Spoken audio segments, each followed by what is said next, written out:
Dans l'exercice 10, on vous demandait déjà de construire un triangle ABC, puis de placer les points MP et N tels que BM vaut BA plus BC, MP vaut 2MA et MN vaut 2MC. Alors, ce qu'on peut dire déjà, c'est que quand MP est égal à 2MA, d'accord, ça revient à dire que A est le milieu de MP, d'accord. Puisqu'en fait, faut imaginer quelque chose comme ça. Vous avez M, P, 6 vecteurs là, c'est le bout du vecteur MA, c'est que A il est bien ici, d'accord.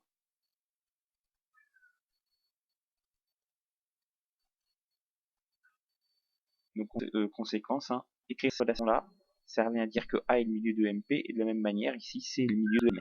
D'accord. Et ici, BM égale BA plus BC, eh bien, ça revient simplement à dire que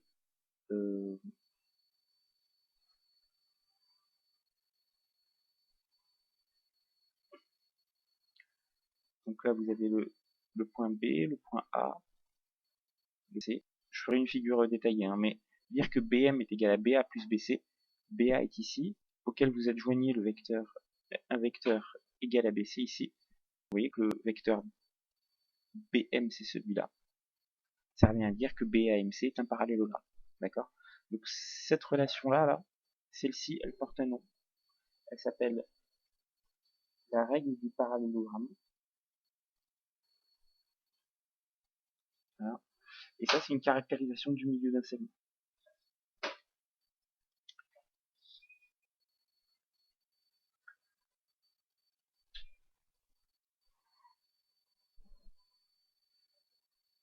Donc, on va faire une figure. Donc, on va prendre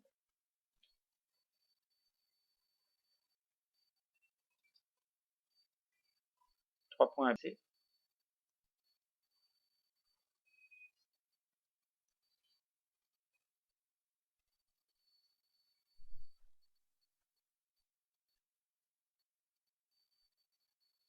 Donc, on va construire le triangle ABC, hein, comme dit dans la première.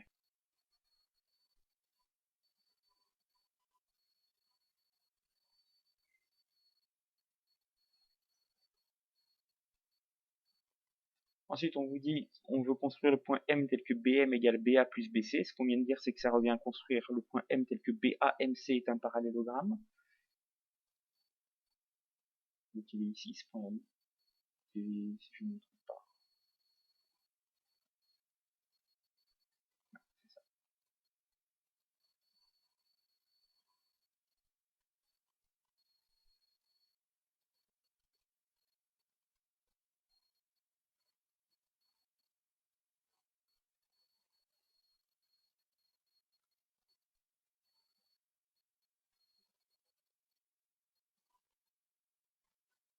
Donc, le point M est là. Ensuite, on veut le point P tel que MP vaut 2MA. Donc, on veut construire le point P tel que A est le milieu du segment MP, ce qui revient en fait à construire le symétrique de M par rapport à A. Alors là, vous pouvez vous aider des carreaux. Hein. Vous descendez, en partant de M pour aller à A, vous descendez de 2, 4, 6, 7, et vous allez de 2 vers la gauche. Donc, je fais pareil. 2, 4, 6, 7, 2 vers la gauche. Donc, mon point P, il est ici.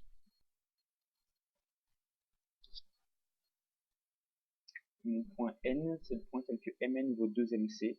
C, le milieu de Mn, ou si vous préférez, que N est le symétrique de M par rapport à C. Donc là, vous pouvez encore vous aider des carreaux. Hein. 4 vers la droite, 3 vers le bas. Donc 4 vers la droite, 3 vers le bas. N est ici.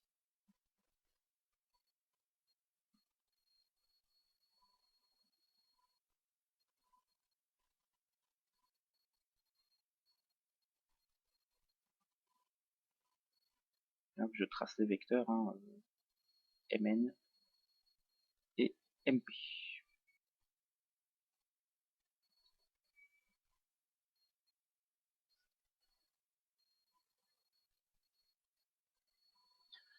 Voilà, donc on obtient cette figure-là à l'issue de la question 2. D'accord. Et question 3, on vous dit, prouvez en utilisant la relation de Chasles et les égalités précédentes que Pn est égal à 2 à C. Alors, je vais faire la preuve sans mettre les flèches, d'accord. Donc tout ce que j'écris, ce sont bien des vecteurs.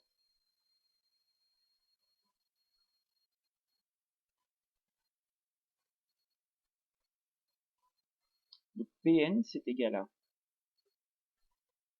Pm plus Mn. Pourquoi j'introduis ces deux vecteurs-là? Parce que je sais exprimer le vecteur Pm et le vecteur Mn différemment. D'accord? Alors, j'ai pas Pm, j'ai MP.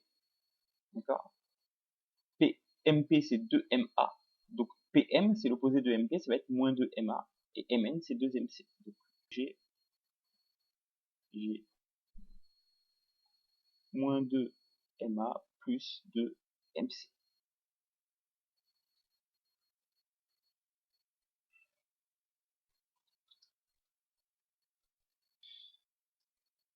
Moins 2MA c'est 2AM. Donc j'ai 2AM plus 2MC. Je factorise dans cette expression vectorielle le 2. J'ai 2 facteurs de AM plus MC qui fait 2AC.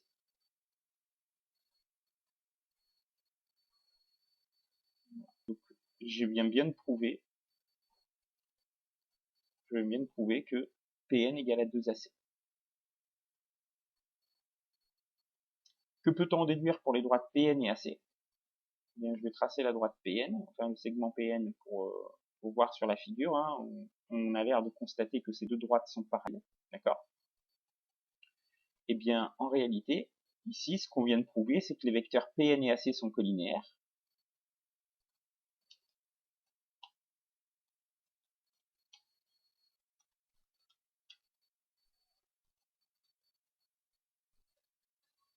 Ce qui, en fait, implique les droites Pn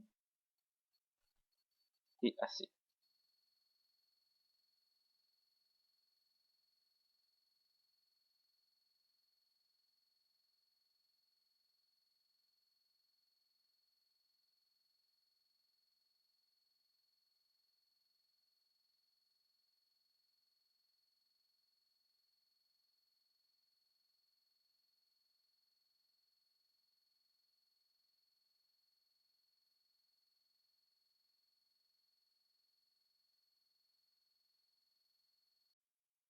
Donc voici la figure donc, du 12.11, et on vous demandait dans la première question de calculer les coordonnées de B' milieu de AC et de C' milieu de AB. Alors, on va essayer de les situer très vite. B' va être ici, et C' va être ici.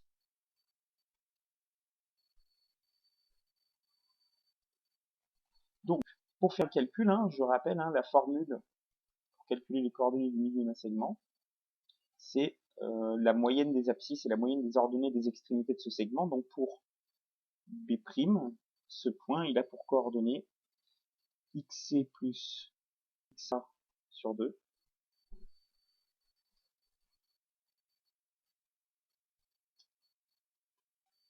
YC plus YA sur 2, c'est-à-dire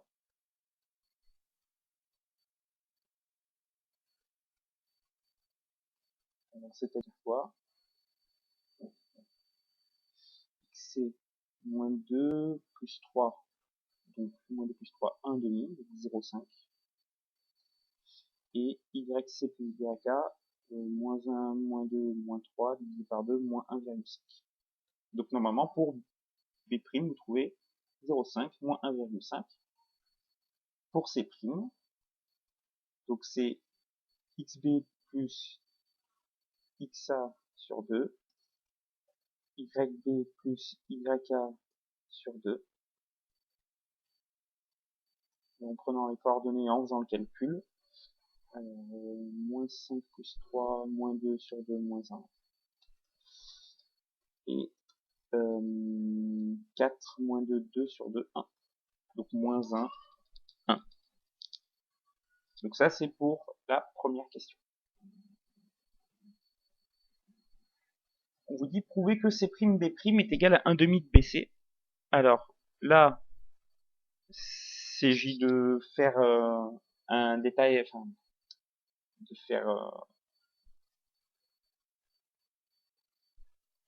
d'utiliser la relation de Chasles, d'accord?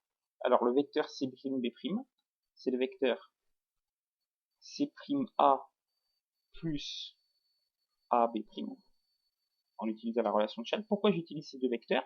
Parce que je sais que C', c'est le milieu de AB, donc C'A, c'est 1/2 de BA. D'accord?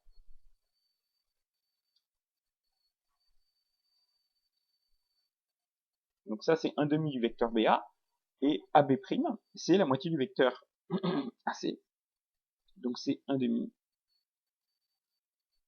de AC. Et donc, pareil que dans l'exercice précédent, on factorise la part 1/2. Donc ça fait BA plus AC. Donc ça fait bien 1/2 de BC.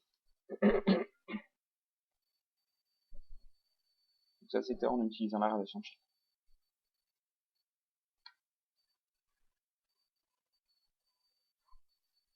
On vous dit, dans la troisième question, calculez les coordonnées du point G tel que CG égale 2/3 de CC'.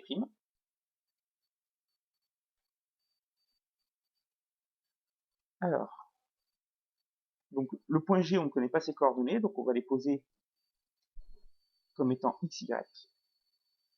Et donc CG, lui, il a pour coordonnées x moins xc, donc x moins moins 2, y moins yc moins 1, c'est-à-dire x plus 2, y plus 1. CC', ben on a les coordonnées de C et de C', donc il suffit de calculer de faire xc' moins xc et yc' moins yc. Alors xc' c'est moins 1, moins xc moins 2, et yc' c'est 1, moins yc c'est moins 1. Donc votre vecteur CC', il a pour coordonnées 1, 2. Ce qui se vérifie sur le dessin ici, d'accord? Parce que pour aller du point C vers le point C', on se déplace de 1 vers la droite et de 2 vers le haut.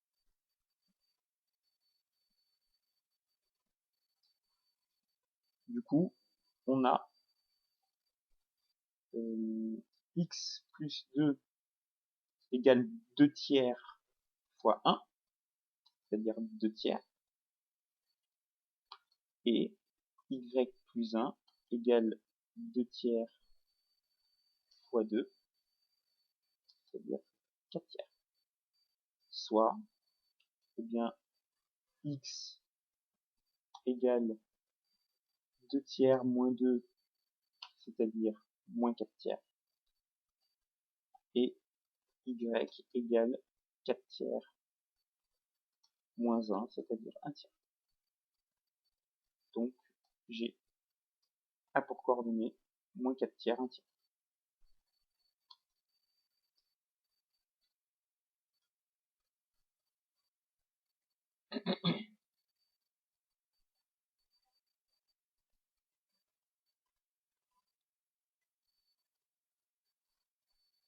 Il est ici.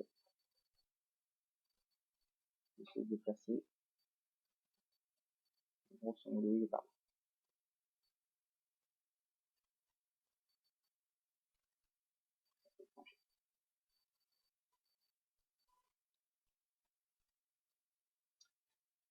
Ensuite, on vous dit de montrer que les points B, G et B' sont alignés. Alors, effectivement, ça a l'air d'être le cas. D'accord.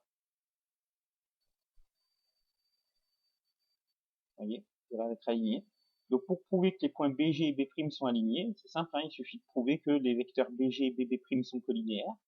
Donc, le vecteur BG, lui, il a pour coordonnées moins 4/3, moins 5, 1/3, moins 4. Donc ça fait 5 moins 4/3, 11/3, et 1/3 moins 4, moins 11/3. Donc ça c'est pour BG. BB', lui, ses coordonnées, ça va être 0,5 moins 5 et moins 1,5 moins 4, ce qui fait 5,5 moins 5,5. Et en fait, en procédant, en faisant le déterminant, hein, dette de BG BB', c'est égal à 11 tiers fois moins 5,5 moins 11 tiers fois 5,5. Vous faites le calcul, ça fait 0. Les vecteurs BG et BB' sont collinéaires. Donc, les points BG et B' sont alignés.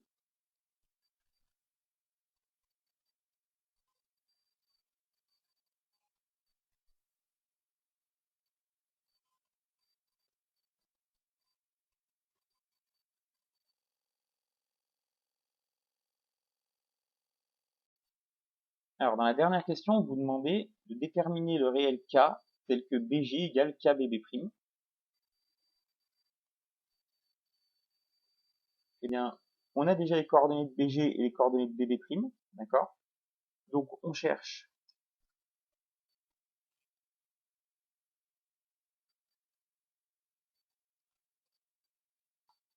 le réel K tel que BG égale K BB', soit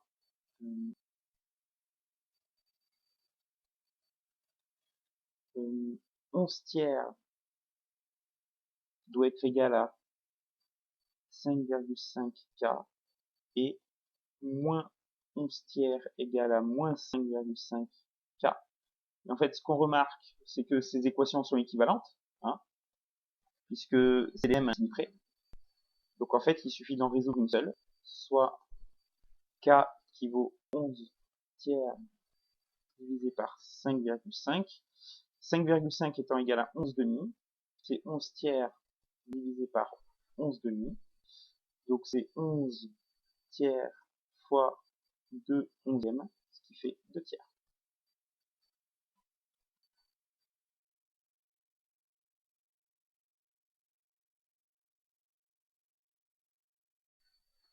Alors dans ce chapitre, on va aborder l'évolution en tant que telle, c'est-à-dire les types d'évolution. Donc il y en a deux, il y a la variation absolue et la variation relative. Donc on va voir un petit peu à quoi ça correspond.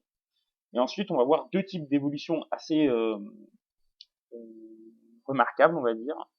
C'est-à-dire les évolutions successives dans un premier temps. Qu'est-ce qui se passe quand on fait plusieurs évolutions à la suite. Et l'évolution réciproque. D'accord. Alors, en premier temps, on va parler de taux d'évolution et de coefficient multiplicateur. Alors,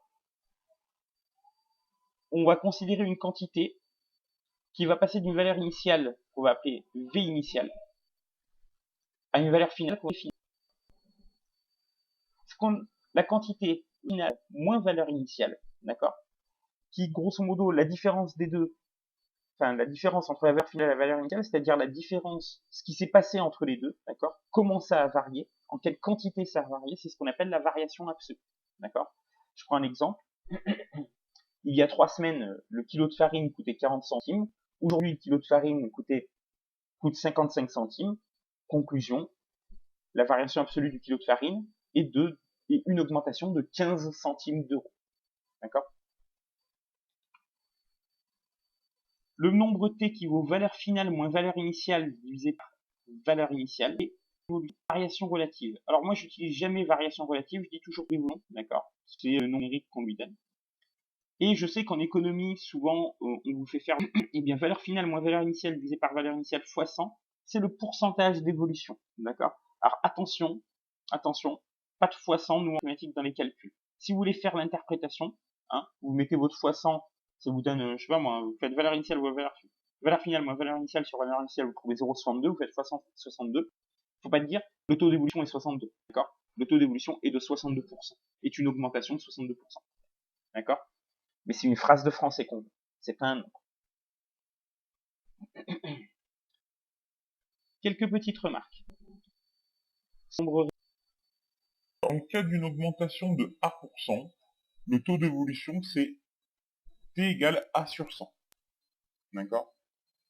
Ce nombre est positif. Dans le cas d'une diminution de 1%, le taux d'évolution t vaut moins a sur 100. Ce nombre est négatif. D'accord? Donc, grosso modo, ce qu'on veut dire, c'est que quand il y a augmentation, quelques petits exercices sur lesquels je vais vous laisser réfléchir. D'accord? Et on voit d'ici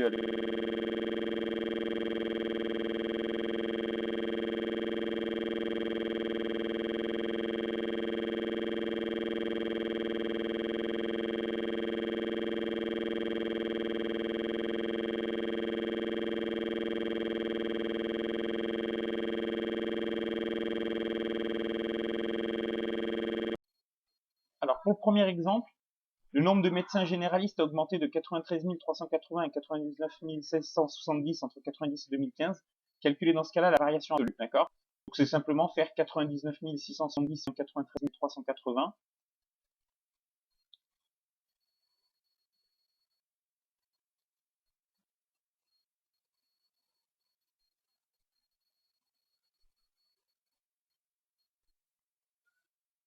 Je fais le calcul.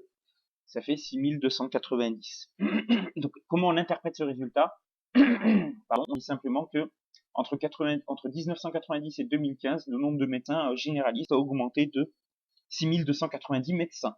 D'accord? La variation absolue a une unité. Donc, il faut préciser cette unité. Ici, c'est le nombre de médecins. D'accord?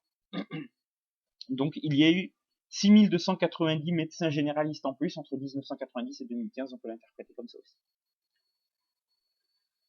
Question 2. De 2007 à 2008, le nombre de chômeurs est passé de 2,22 millions à 2,069 millions. Calculez le taux d'évolution du nombre de chômeurs entre 2007 et 2008. Donc, il suffit de faire 2,220 moins 2,069. Non, pardon. Valeur finale, c'est 2,069 moins valeur initiale 2,220. Et on divise par 2,220.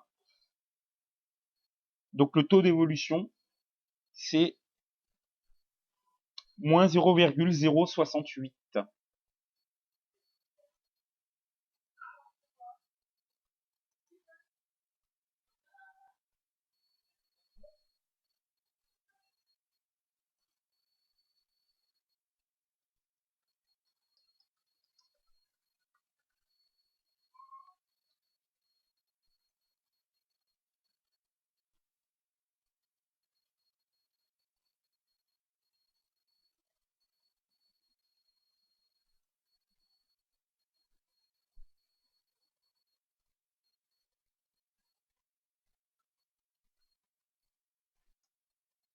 Donc là, on a dit moins.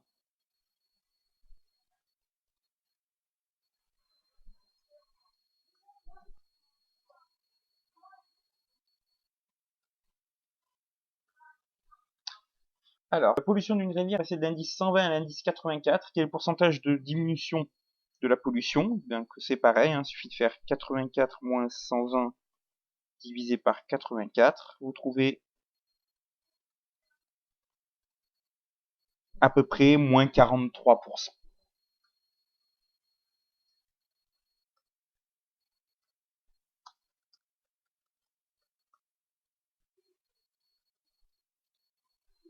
Hein.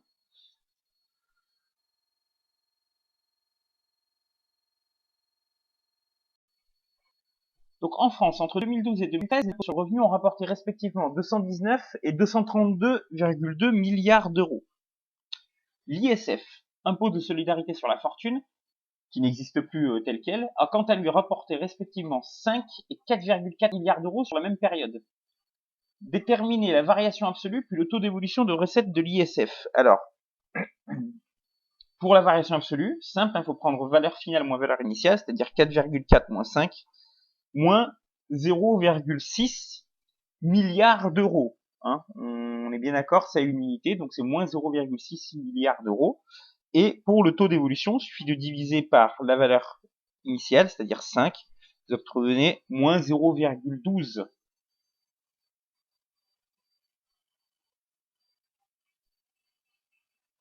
Pour la question 2, calculer le pourcentage d'évolution de l'impôt sur le revenu. Donc c'est valeur initiale moins valeur finale, 232,2 moins 219, divisé par 219, et vous multipliez par 100 pour avoir le pourcentage. Donc le pourcentage d'évolution, excusez-moi, de l'impôt sur le revenu est de 6,03%. Pour l'exercice 13.2, donc, on vous demande d'arrondir les pourcentages à 0,1 près. En 2003, il s'est vendu en France 76 millions de DVD contre 9 millions en 2002. Quel est le pourcentage d'augmentation des ventes de DVD en France entre 2002 et 2003? Donc là, il suffit bien sûr de calculer le taux d'évolution. Donc c'est 76 moins 49 divisé par 49. Vous multipliez par 100. Donc 0,1% près, donc ça fait 55,1%. Ici, le pourcentage d'évolution, d'augmentation, c'est 55,1%.